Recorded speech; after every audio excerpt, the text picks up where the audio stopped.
સુરેન્દ્રનગર નાયબ મામલતદાર ચંદ્રસિંહ મોરીને આજે કોર્ટમાં હાજર કરવામાં આવશે તો ઈડી વિભાગે પણ દરોડા પાડી ચંદ્રસિંહના ઘરેથી કિંમતી ફાઇલો પણ જપ્ત કરી છે અને કૌભાંડ મુદ્દે ખુલાસો પણ થઈ શકે છે। સુરેન્દ્રનગરના અનેક અધિકારીઓના નામો પણ ખુલવાની શક્યતાઓ છે।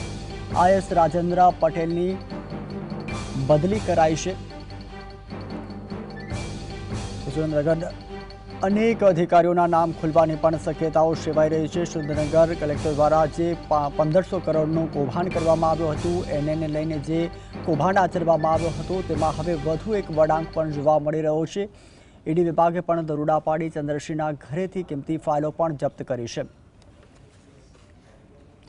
વધુ જાણકારી માટે અમારા સંવાદદાતા ફઝલ ફોનલાઈન પર જોડાયા છે। ફઝલ, જે રીતે નાયબ મામલતદાર ચંદ્રસિંહ મોરીને આજે કોર્ટમાં હાજર કરવાનો પણ આદેશ આપવામાં આવ્યો છે, ઈડી વિભાગે પણ દરોડા પાડી ચંદ્રસિંહના ઘરેથી કિંમતી ફાઇલો પણ જપ્ત કરી છે। વધુ અપડેટ જણાવશો?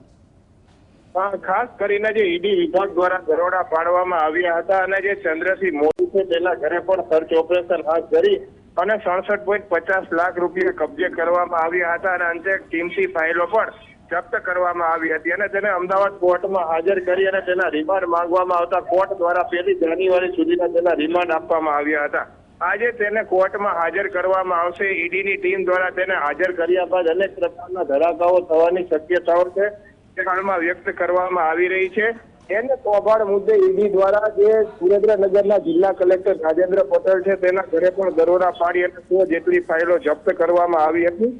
આજે રજૂ કર્યા બાદ પૂર્વ કલેક્ટરોના નજીકના ગણાતા અધિકારીઓ ઉપર પણ લટકતી તલવાર છે। ઈડી સ્પેશિયલ કોર્ટમાં ચંદ્રસિંહ મોરીને હાજર કરવાની છે ત્યારે સમગ્ર કૌભાંડમાં થયેલી તપાસનો રિપોર્ટ પણ ઈડી રજૂ કરશે અને જે ચંદ્રસિંહ મોરી બાદ સુરેન્દ્રનગર જિલ્લાના અનેક જે સુરેન્દ્રનગર વહીવટી તંત્રમાં ફરજ બજાવતા અધિકારીઓ છે તે જેલ જતા થાય તે પ્રકારની શક્યતાઓ છે તે હાલમાં વ્યક્ત કરવામાં આવી રહી છે। તપાસનો ધમધમાટ ચાલી રહ્યો છે ત્યારે આજે ચંદ્રસિંહ મોરીના સાંજે 5 વાગ્યે રિમાન્ડ પૂરા થતા તેને કોર્ટ સમક્ષ હાજર કરી અને વધુ કાર્યવાહી છે તે ઈડી વિભાગ તેમજ એસીબી વિભાગની ટીમ દ્વારા શરૂ કરવામાં આવશે। જી આભાર ફઝલ, સમગ્ર માહિતી આપવા બદલ।